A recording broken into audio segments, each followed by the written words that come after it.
ছুটির দিনগুলো আসলে একান্ত নিজের মতো করে কাটানোর দিন। প্রয়োজনীয় অনেক কাজে গুছিয়ে নেওয়ার মতো একটা দিন হচ্ছে ছুটির দিন। হ্যালো, আসসালামু আলাইকুম। কেমন আছেন সবাই? আশা করি সবাই অনেক, অনেক ভালো আছেন। আলহামদুলিল্লাহ আমরাও অনেক বেশি ভালো আছি। আরেকটা নতুন ভিডিওতে সবাইকে স্বাগত জানাচ্ছি। যারা ভিডিওটি দেখতে শুরু করেছেন প্লিজ একটি লাইক দিয়ে ভিডিওটি না টেনে পুরো ভিডিও জুড়ে আমাদের সাথেই থাকবেন। এই তো রান্নার রুমে চলে এসেছি। এখন এই যে ভাত উঠিয়ে দিচ্ছি। অল্প করে ভাত দিলাম। তানু পরোটা করবে। তো তাপসিরের জন্য তো ভাত লাগবেই। তো আমি একটু চাউলও উঠিয়ে দিলাম। আর এভাবেই কিন্তু কাজ করে নিচ্ছি। ছুটির দিনটা এভাবেই শুরু করে দিলাম। আর তার আগে ঘুম থেকে উঠে ফ্রেশ হয়েছি, বারান্দাতে গিয়েছি। আলহামদুলিল্লাহ আল্লাহ তাআলার কাছে অনেক অনেক শুকরিয়া সবকিছু মিলে। যাই হোক, আমরা চেষ্টা করব যে যেভাবেই আছি, যে অবস্থাতেই আছি, আল্লাহ তাআলার শুকরিয়া আদায় করার জন্য। রাজি করে ভাত উঠিয়ে দিলাম। ভাতটা হয়ে যাবে। আপু ভাইয়াদের আমি আগেই বলেছি ভাত কম করে উঠিয়ে দিলাম, কারণ এই যে তার কারণ তানু পরোটা বানাবে। আমার মন বলেছিল যে ও আজকে পরোটা বানাবে, এই কারণে কিন্তু আমি আগেই বলে রাখলাম। তো ওই তো তানু কিন্তু অনেক সুন্দর করে পরোটাটা কিন্তু ভাজি করে নিয়েছে। পরোটা আর ডিম ভাজি, ফ্রাইডে স্পেশাল খাওয়া। কারণ ছুটির দিনে আমার হচ্ছে একটু অন্যরকম খেতে ভালো লাগে। হ্যাঁ, আজকে কিন্তু নিশ্চয়ই আজকের ভিডিওতেই যাবে সবকিছু। একটা সারপ্রাইজ থাকবে, আর সেই সাথে আমাদের কিছু ভালো লাগাগুলো আপনাদের সাথে শেয়ার করব। আশা করি আপনাদেরও ভালো লাগবে। ওয়াও, এই তো পরোটা ভাজি করা হয়ে গেল। যারা আমাদের রেগুলার দর্শক তারা তো জানেন আমরা স্বপ্ন থেকে ফ্রোজেন পরোটা কিনেছিলাম। আর এটা কিন্তু অনেক বেশি আরামের। এই যে দেখেন, বের করলাম, ভাজি করে নিলাম, বাস অনেক সুন্দর হলো। এই তো ফ্রোজেন করা আর একটা পরোটা কিন্তু আমরা ভেজে নিচ্ছি। একদম ফ্রিজ থেকে বের করে নিয়ে এসে কিন্তু চুলাতে দিতে হবে। বাইরে বের করে রাখলে কিন্তু এটা না, মানে সেভাবে সুন্দর হবে না। এটাও সুন্দর করে ভাজা হয়ে গেল। দুইটা পরোটা আসলে এত বেশি খাবো না, এই জন্য অল্প করে আমরা ভাজি করে নিচ্ছি। পরোটা বানানো হয়ে গেল, এখন হবে ডিম ভাজি, ডিম পরোটা। খুব বেশি মজার কিন্তু। এটাও সুন্দর করে কিন্তু তানু ডিম ভাজি করে নিচ্ছে, একদম বেশি করে পেঁয়াজ দিয়ে, একদম মানে নরম নরম করে মজা করে। ওয়াও, ভাজি কিন্তু হয়ে গেল, মাশাআল্লাহ হয়ে গেল সকালের নাস্তা, ডিম পরোটা। ওয়াও, সকালের নাস্তা রেডি। আমরা এখন খাবো, চলুন আমাদের সাথে আপনারাও খাবেন। এটা আমরা রিক্সা নিয়েছি, আমরা যাচ্ছি বাজারের দিকে। এখানে মেলা সাপও ছিল, তাপসির মাশাআল্লাহ অনেক স্মৃতি। সেই 1-1.5 বছর আগে একবার সাপ দেখছিল বাবা, এখানে সাপ ছিল। কিছুদিন আগে এখানে মেলা হলো, মেলা হয়েছে। তারপরে কি করছে, তারপরে সাপ চলে এসেছিল, ভয়ে চলে গেছিল। হ্যাঁ, আমি ইট মারছিলাম আর সাপ ভয়ে চলে গেছিল। থেকে এসে তো বাসায় আসছি। আর যে এসে তিনজন এখানে ফ্যানের নিচে 3টে চেয়ার পেতে বসে একটু রেস্ট করলাম। এখন সবকিছু ঝটপট আমরা গুছিয়ে নেব। এই যে কি একটা অবস্থা, এলোমেলো হয়ে আছে। মাছ মাংসটা আগে গোছাবো, তারপরে শাকসবজি গোছাবো, ডিম গোছাবো। তো সবকিছু মোটামুটি গোছানো হয়ে গেছে। অফ ক্যামেরাতে এগুলোর ভিডিও করা হয়নি, বাস্কেটে ফলগুলো রেখেছি। আর এই যে দেখাচ্ছি, আমি কিন্তু শাকসবজিগুলো সব এই যে ফ্রিজে রেখেছে। এগুলো ভেবেছিলাম আমি একটু গুছিয়ে গুছিয়ে ভিডিও করব আর রাখবো, কিন্তু আগেই রেখেছে। তো এখানে সবগুলোই আছে। এবার আমি ডিমগুলো গুছিয়ে নিচ্ছি, তাড়াতাড়ি করে সবকিছু গোছাচ্ছি। শুক্রবার দিন নামাজ পড়তে যেতে হবে। আর আসলে তাড়াহুড়ো করে একটু গুছিয়ে কাজ করলে কিন্তু তাড়াতাড়ি কাজটা হয়ে যায়, আর সেই সাথে মানে টাইমটাও সেভ হয়। ডিম কেনার ক্ষেত্রে আমি সবসময় এরকম ভাবে ট্রে সহ কিনি। ট্রে সহ কিনলে কিন্তু এগুলো মানে ভাঙে না, ক্যারি করার সুবিধা হয়। এখন এগুলো আমি সুন্দর করে ফ্রিজে রেখে দেব। তা মানে ধীরে ধীরে একটা একটা করে রেখে দিচ্ছি। তাপসির দেখবে তো আবার এসে সে রাখতে চাইবে, তো এসে রাখতে গেলে দেখা যায় ডিম ভেঙে যায়। ডিম ভাঙুক না ভাঙুক ফেটে যায়, দেখা যায় সিদ্ধ দিলে তখন সেই ডিমটা ওই যে কেমন হয়ে যায় ফাটা ডিমে। তো আমি চেষ্টা করছি এগুলো আমি নিজে নিজেই একটু রাখতে, তাপসিরকে না জানিয়ে রাখার জন্য চেষ্টা করছি। যে ডিম রাখার কেস সেটাতে তো রাখলাম, রেখে তো আর আসতেছে না। বাকিগুলো আমি যে ট্রেতে রাখতেছি। ট্রেতে ডিম রাখলে কিন্তু অনেক সুবিধা হয়, একটা একটা করে দিলে এটা রোলিং হয়ে নিচে নামে। অনেক সুন্দর মতো রাখা যায়। আর এই যে সবসময় আমার 2-3টে করে ডিম বাসে যেটা রাখা যায় না, এই 3টে ডিম আমার আলাদা করে রাখতে হবে। তো এই ট্রেটা আমি এখন ফ্রিজে রেখে দিচ্ছি। ট্রে সহ আমি এভাবে ফ্রিজের এক সাইডে রেখে দিলাম, অনেক সেফ থাকে, কম জায়গায় অনেকগুলো ডিম এখানে আটে। আর বাকি 2-3টা ডিম আমি এই ডিমের উপরেই রেখে দিচ্ছি। এখানে যে সাইড আছে তো এই সাইডে রেখে দিলাম 2টা, আর একটা থাকলো, একটা ভাজি করে খাওয়া হবে, এই সাইডে রেখে দিলাম। এভাবে টুকটাক করে একটু সাজিয়ে নিলাম। তানু আসলে অনেক ব্যস্ত, দুজন মিলেমিশে এভাবে সংসারের কাজ করলে কিন্তু কাজগুলো সহজ হয়। আমার একটা অভিজ্ঞতা শেয়ার করি, সেটা হচ্ছে আমি যখনই ডিম কিনি, 1 কেস করে ডিম কিনি, এতে কিন্তু দাম একটু কম পড়ে। আর সেটা হচ্ছে ট্রে সহ এভাবে বেঁধে নিয়ে আসি, এতে কিন্তু একটা ডিমও ভাঙে না। আর যেটা করি, ট্রের 2টা ট্রে মিলে এভাবে বেঁধে নিয়ে আসতে হয়। তো ট্রের দাম রাখে 10 টাকা 10 টাকা 20 টাকা করে। পরে গিয়ে যখন আমি এই ট্রেটা রিটার্ন দেবো, তখন আবার 20 টাকা আমাকে রিটার্ন দিয়ে দেয়। তো এইভাবে কিন্তু ডিম আনলে ডিম সেফ থাকে, এটা আমি টেকনিকটা ফলো করি। আর আমার মোটামুটি এখানে দোকানগুলোর সাথে ভালো একটা সম্পর্ক হয়ে গেছে, বা যে কোনো দোকানে গিয়ে যদি আমি ট্রে 2টা দিয়ে দিই, তারা আবার 20 টাকায় দিয়ে দেয়। শুধু একটু কষ্ট হয়, নিয়ে গিয়ে আবার দিতে হয়, কিন্তু ডিমগুলো তো সেফ থাকে, তাই না? আমি তো বেডরুমে তাফসির এবং তানভীর কিন্তু উঠে এই তো ঘর সাজানোর সব কাজ শুরু করে দিছে। বেডশিটটা সুন্দর করে আর কি গুছিয়ে নিচ্ছে। তো বেডটা সে গুছিয়ে নিচ্ছে, আর এদিকে কিন্তু অন্যান্য যে জিনিসগুলো সেগুলো আমরা দুজন মিলে কিন্তু গোছাবো একে একে। সবগুলোই আজকে ছুটির দিন, একটু একটু করে গুছিয়ে নেব। কাজ করতেছি, সময় নাই, অলরেডি আজকে- লাগান দিয়ে দিছি।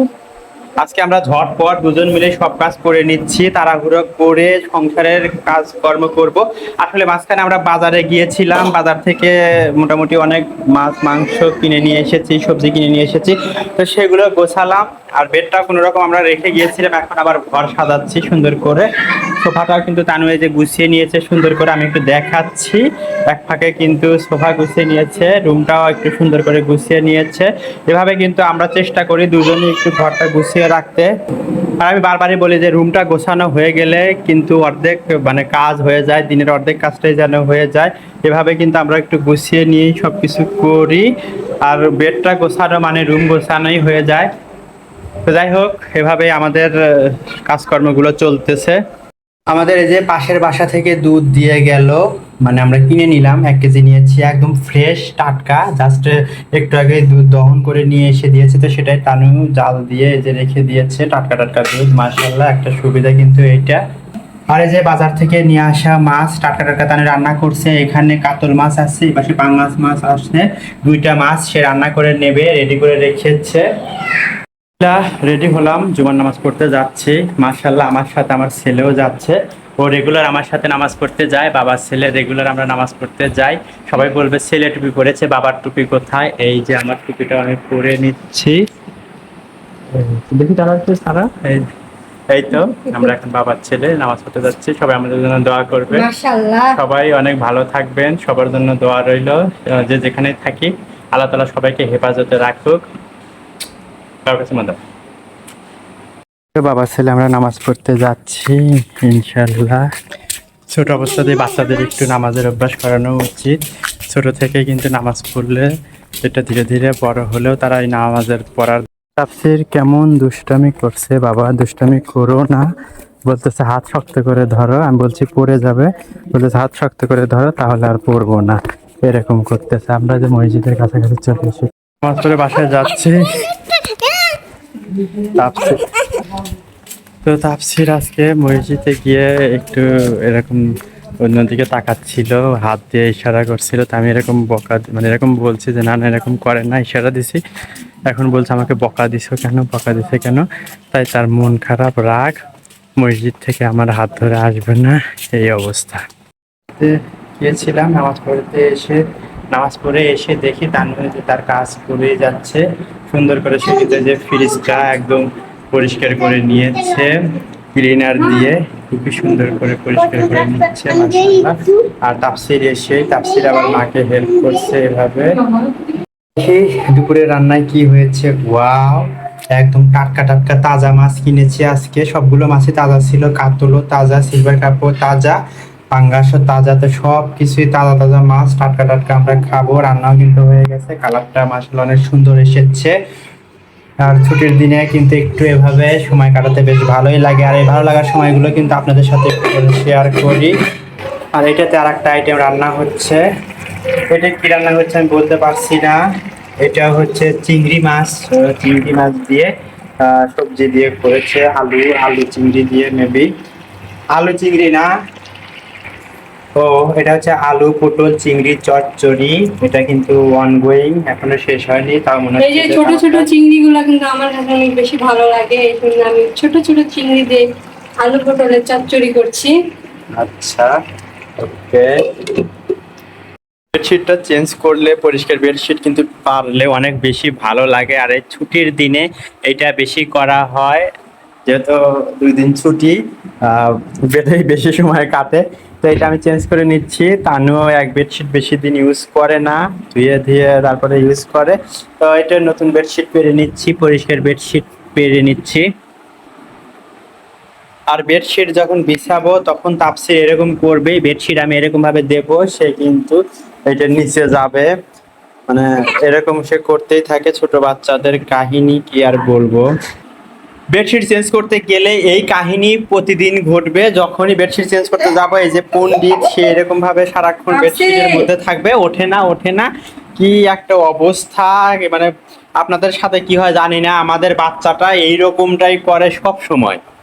আমি চেঞ্জ করতে নিয়েছি, এর মধ্যে তানু আসলো, এখন বলছে দাও আমি এটা চেঞ্জ করি। আসলে আমি তো অফ ক্যামেরায় সব কাজ করি, অন ক্যামেরায় তো আমার কাজ করা পড়ে না। আজকে কিন্তু তানু অনেক কাজ করেছে, সকাল থেকে কাজ করতে করতে মনে করে একদম হাঁপিয়ে গেছে। গোসল করলাম, রান্না বাড়া শেষ গোসল করতে করে করতে লেটও হয়ে গেল, রান্না বাড়া এখন করছে। ভাবলাম বেডশিটটাও চেঞ্জ করে ফেলি, ভালো লাগবে, যেহেতু সকালবেলা সময় পাইনি, বাজারে গিয়েছিলাম, তো ভাবলাম এখন বেডশিটটা চেঞ্জ করি, একদম ফুরফুরে মন লাগবে। দশে দশে মিলে করি কাজ, হারি জিতি নাহি লাজ। এই তো আমরা দুজন মিলেই কিন্তু সবকিছু করার চেষ্টা করি। আজকে একটু আমার পরিশ্রম গিয়েছে বেশি, তো তাপসিরের বাবা বলছে দাও তুমি একটু রেস্ট করো, আমি মানে গুছিয়ে নিচ্ছি, বেডশিটটা চেঞ্জ করে নিচ্ছি। তো সে চেঞ্জ করতেছে, তার বাবা তাকে এইরকম বেডশিট চেঞ্জের ভিডিওতে কিন্তু আমার ভিডিওটা অনেক বেশি ভিউ হয়েছে। আশা করি আজকে এই বেডশিট চেঞ্জ করলাম, তো এটাতেও আশা করি অনেক বেশি ভিউ হবে। সবাই আমাদের বেশি বেশি করে সাপোর্ট করবেন, অনেক বেশি কষ্ট করে ভিডিও করি, এত কিছুর মাঝেও কিন্তু আমরা আমাদের মানে যথাসাধ্য চেষ্টা করছি। আর সবার ভিডিও কিন্তু আমরা ফুল ওয়াচ করি, কেউ হয়তো ভাববেন না যে শুধু ছোট্ট একটা কমেন্ট করি, কিন্তু ফুল ওয়াচ কিন্তু করে দেয়। অনেকে হয়তো ভাবে যে ছোট কমেন্ট করেছি কিন্তু ফুল ওয়াচ হয়নি, কিন্তু ইনশাল্লাহ যার ভিডিওতে যখনই ক্লিক করি ফুল ওয়াচ করেই ছাড়ি। এই তো আমাদের বেডশিট চেঞ্জ হয়ে গেছে, এই তো এটা হচ্ছে ফাইনাল লুক। তাফসিরের বাবা অনেক সুন্দর করে গুছিয়েছে, অনেক ভালো লাগলো। তো যাই হোক, আমরা এখন খাওয়া দাওয়া করিনি, খাওয়া দাওয়া করবো, একটু রেস্ট নিব। সারাদিন অনেক কিছুই করলাম, টুকিটাকি কাজকর্ম। যারা যারা এখন পর্যন্ত ভিডিওতে লাইক দিতে ভুলে গেছেন, প্লিজ ছোট্ট করে একটা লাইক দিয়ে আমাদের সাথেই থাকবেন। যারা আমাদের চ্যানেলে নতুন, কিন্তু ভিডিওর কোনো অংশ যদি এতটুকু ভালো লাগে থাকে, প্লিজ চ্যানেলটা সাবস্ক্রাইব করে বন্ধু হয়ে আমাদের পাশে থাকতে পারেন। তাফসির কান্নাকাটি করেছে, ওই যে সে বারবার মানে বেডশিট এলোমেলো করছিল, তাই একটু বলছে বাবা এরকম করো না, তাকে কিছু বলাই যায় না, এত অভিমান তার। অভিমানে সে অন্য রুমে চলে গেছে, কান্নাকাটি করতেছে। আর যে তার এগুলাতে সে হাত দিতে দেয় না, এখানে এভাবে সুন্দর করে যে সে ব্রিজ বানাইছে, তার উপরে মাছ এভাবে সুন্দর করে রেখে দিয়েছে। তো আমাদের এই তো এক টুকরো শান্তির নীড়, অনেক বেশি ভালো লাগে। মানে বাসা যদি গোছানো থাকে, পরিপাটি থাকে, মনটাই কিন্তু অনেক ভালো লাগে, ফুরফুরে কাজ করে। যদি সুন্দর মানে বাসা সুন্দর গোছানো পরিপাটি, তো সব কিছুই আপনার ভালো লাগা কাজ করবে। তো যাই হোক, অনেক কিছুই বলে ফেললাম। সবাই ভালো থাকবেন, সুস্থ থাকবেন। আলু চিংড়ির চচ্চড়ি কিন্তু হয়ে গেছে, আমরা এখন খাওয়া দাওয়া করে নেব। এই তো আমরা টাটকা টাটকা মাছ কিন্তু এই তো খাওয়া দাওয়া শুরু করে দিয়েছি, আমি অলরেডি কিন্তু খেয়ে নিয়েছি। আর এটা হচ্ছে কাতল মাছ, আর এই ডিমটা হচ্ছে সিলভার কাপের মাছ, ডিমটা টাটকা টাটকা খাবো। সিলভার কাপের মাছ কিন্তু অনেক মজা, মানে নদীর সিলভার কাপ এত মিষ্টি আর এত সুস্বাদু। আমি আগে খাইতাম না, কিন্তু এখানে আসার পর আমি খাই, আমার কাছে খুব ভালো লাগে। এই সিলভার কাপের ডিম খাচ্ছি আর কাতল মাছ, অনেক বেশি মজা হয়েছে মাশাআল্লাহ। তানুর রান্না কিন্তু মাশাআল্লাহ অনেক ভালো। সিরের 2টা টাকি মাছের একটা মারা গেছে, ও খুব কান্না, মাছ কেন মারা গেল, আর একটা বেঁচে আছে। আর আমরা পানি চেঞ্জ করে আবার ভালো পানি দিলাম এবং বেশি পানি দিলাম, এবং সে কি করছে সুরা দিয়ে রাখছে যেন মাছ শুনলে মাছ যেন মারা না যায়, এই কারণে মোবাইলে সুরা দিয়ে রাখছে। আর যে মাছটা মারা গেছে তার খুব কষ্ট হচ্ছে। আমার সোনা বাচ্চাটার এত মন নরম, সে মাছকে অল্প সময় অনেক ভালোবাসছে। তো এই তো বাচ্চাদের কাহিনী, কিন্তু এগুলো কিন্তু আসলে একটু মানে মজার হলেও কিন্তু বেশ আবেগময় একটা জিনিস। আড়ং থেকে কিনে আনা মাটির কাপে আজকে আমরা প্রথম চা খাবো। আসলে তানু ওয়েট করতেছিল যে আমরা দুজন যেদিন একসাথে বাসায় থাকবো সেদিন চা খাবো। দিনের বেলা বিকেল বেলা বারান্দাতে বসে আমরা মাটির কাপে একদম চা খাবো এবং অনেক এনজয় করব, মজা করব। তো এই কারণে কিন্তু আজকে শুক্রবার ছুটির দিনে এই তো মাটির কাপে চা খাবো। তানু কিন্তু অলরেডি চা বানিয়ে ফেলেছে, এখন এটা তানু সার্ভ করে নেবে। তারপরে আমরা বারান্দাতে গিয়ে বসে চাটা এনজয় করব। মানে সবাই আমাদের সাথেই থাকুন, অবশ্যই সাথে থাকবেন। চা হচ্ছে মানে তার জন্য আমি চাটা অফ করে রেখেছিলাম, মানে কি আর বলবো সেটা। আমি আসলে একটু বিকেলবেলা ঘুমাতে চাচ্ছিলাম, কিন্তু ছুটির দিন আসলে আমার যখন ঘুমের সময় হয় ঠিক তখন চা খাওয়ার সময় হয়। মানে ছুটির দিনেই আমি একটু সুযোগ পাই বিকেলে ঘুমানোর। অন্যদিন আর বিকেলের ঘুম যে আমার কি শান্তির ঘুম, কতদিন ধরে আমি বিকেলে ঘুমাতে পারি না। লাস্ট উইকে তো বাসাতেই ছিলাম না, এরকমটাই হয়। আমি একটু চাই ছুটির দিন ঘুমাতে, কিন্তু না, ওই যে ওই টাইমটাতে সে চা খাবে। আমি ওকে অবশ্য বলেছি যে একটু পরে খাই, ঘুম থেকে উঠে খাবো, চা খেলে তার ঘুম ধরবে না। কিন্তু ওই যে আবার সেই ঘুম যেহেতু আর কেটে গেল, সেটা হচ্ছে আর এখন ঘুমানো না। এই জন্য চা মানুষ কখন খায়, চা মানুষ সবসময় খায়। যারা চা খোর তাদের কোনো সময় লাগে না। তারপরে অনেক সুন্দর, কিন্তু ওয়াও, মাটির কাপে চা দেখতে যে কি দারুণ লাগছে, সুন্দর একটা ভাইব দিচ্ছে, ভালো লাগছে। নতুনত্ব দেখেন, কি নিউ লুক, ওয়াও, দারুণ, চমৎকার, অসাধারণ। ফাইনালি আমাদের চা কিন্তু সার্ভ করা হয়ে গেছে। তাড়াতাড়ি করছি কারণ গরম গরম চা খাবো, কোনো দেরি করা যাবে না। এই ব্লগিং করতে গেলে দেখা যায় যে এইরকমই সঠিক সময়ে খাওয়া হবে না। আসলে মাটির কাপে মানে ট্রেতে নিয়ে আসতে সমস্যা হচ্ছে, তাই আমি সুন্দর করে এটা নিয়ে আসলাম। আর আমাদের যেহেতু মিনি টেবিল না, এটা তাফসিরের মানে বাবা নিয়েছে তাফসিরকে একটু পড়াশোনা করানোর জন্য। এটাতে আজকের মতো সার্ভ করছি, মানে ছেলের টেবিল এখন আমাদের চা খাওয়ার টেবিল। আর এই যে সুন্দর বিকেলবেলা চা খাওয়ার জন্য কিন্তু চরম একটা পরিবেশ। তো এটা এখন আমরা মাটির ট্রেতে নিয়ে নিচ্ছি। আনু বাগান থেকে ফুল আনতে গিয়ে পাতা নিয়ে আসলো, চিচিং ফাঁক ম্যাজিক দিয়ে দেখেন ট্রেটা আমরা সরিয়ে দিলাম। মাটির ট্রে আর মাটির কাপ এভাবে কিন্তু সুন্দর লুক দিচ্ছে। আর আমরা এখন এই যে বারান্দায় বসে বসে চা পান করছি আপনাদের সাথে নিয়ে। চা খাওয়ার কিন্তু একটা সুন্দর পরিবেশ লাগে, মানে চা খেতে গেলে অন্যরকম পরিবেশ লাগে, তাছাড়া কিন্তু চা খাওয়া একদম জমে না। তো আমি সেই পরিবেশটা কিন্তু তৈরি করে নিয়েছি, সুন্দর একটা ভাইব দিচ্ছে এখন। জাস্ট বাবা করতে করতে চাটা খেয়ে নেই। Cheers cheers. কি যে স্বাদ হয়েছে, এখন মাটির কাপের জন্য আরো বেশি মজা লাগতেছে। তো টেস্ট করে নিলাম, এখন ধীরে ধীরে খাবো। আর আমাদের ব্লগিং তো চলতেই থাকবে, কি আর করা। তো যাই হোক, আজকের ভিডিও থেকে এখানেই বিদায় নেব। সবাই ভালো থাকবেন, সুস্থ থাকবেন। লাইকটা তো অ্যাটলিস্ট দিয়ে নাও। আসসালামু আলাইকুম। আর যারা লাইক দিতে ভুলে গেছেন প্লিজ ছোট্ট করে একটা লাইক দেন। আল্লাহ হাফেজ। আমাদের সাথেই থাকেন। সারাদিন তানু অনেক বেশি পরিশ্রম করেছে, দৌড়াদৌড়ি করেছে, অনেক মোটামুটি চাপেই কাজ টাজ করেছে। আর এই জন্য ছুটির দিনে রাতের বেলা ভাত আমি উঠাতে দিয়ে মানে আসলাম চলে কিচেনে। তো টুকটাক একটু সুন্দর মতো সবকিছু গুছিয়ে নিয়েছি অফ ক্যামেরাতে। এখন এই যে চালটা আমি ধুয়ে নিচ্ছি, তারপরে রাইস কুকারে উঠাতে দেবো। রাইস কুকারে কিন্তু ভাত উঠানো এতটা কঠিন কোনো কাজ না, সহজ কাজ। আর আমরা চাইলেই পুরুষ মানুষ এতটুকু কিন্তু করতেই পারি, এত না আমাদের কষ্টের কোনো কাজ না এটা। এই তো ভাত উঠিয়ে দিলাম, সুইচ অন করে দিলাম, বাস হয়ে গেল কাজ। এতটুকুই, এত কঠিন কোনো কাজ না। এতটুকু কাজ কিন্তু আমরা চাইলেই ছেলে মানুষরা করতে পারি, যেটা বউয়ের জন্য অনেক বেশি হেল্প হয়। সারাদিন মেয়েটা অনেক খাটছে, অনেক কষ্ট করেছে, তাই এতটুকু আমি করলাম। এখন যদি আবার সে কিচেনে আসে, আবার যদি এটা করতে যায়, তাহলে কিন্তু তার জন্য অনেক বেশি প্রেশার হয়ে যায়। আর এই যে এতটুকু রিলিফ দিয়েছি, এতেই কিন্তু বউ অনেক খুশি। আর এভাবে কিন্তু হাজব্যান্ড ওয়াইফের সম্পর্কটা অনেক বেশি ভালো থাকে।